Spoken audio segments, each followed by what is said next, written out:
Welcome to channel. இன்னைக்கு நம்ம ஒரு ஸ்பைசியான சாப்பிட்றதுக்கு பிரெயின் ஃப்ரை மாதிரியே இருக்கிற ஒரு எக் ஃப்ரை எப்படி செய்யறதுன்னு வாங்க பார்க்கலாம்.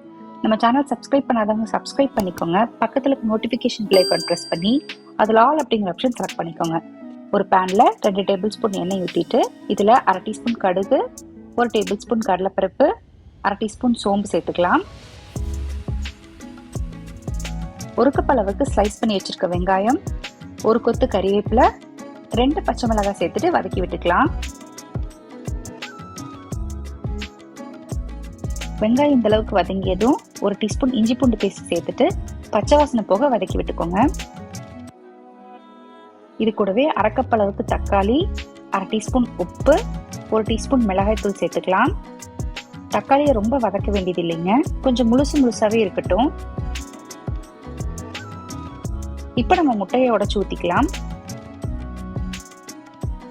இந்த முட்டை கலவை உப்பு சேர்த்துட்டு மூடி வச்சு ஒரு 2 நிமிஷம் வேக வச்சுக்கோங்க. இப்போ கொஞ்சமா குருமிளகு தூள் போட்டுட்டு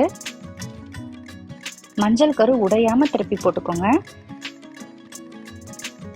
மறுபடியும் ஒரு 1 நிமிஷம் மூடி வச்சு குக் பண்ணிக்கலாம். இப்போ முட்டை வெந்ததும் கொஞ்சம் பெருசா இருக்க பீஸை மட்டும் உடைச்சு விட்டுக்கலாம்.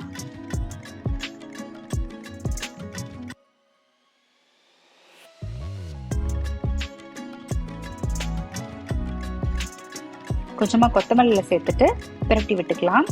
அவ்வளவுதாங்க, டாபா ஸ்டைல்ல பெப்பர் ஃப்ரை ரெடி ஆயிடுச்சு. இந்த மாதிரி கண்டிப்பா ட்ரை பண்ணி பாருங்க. நன்றி.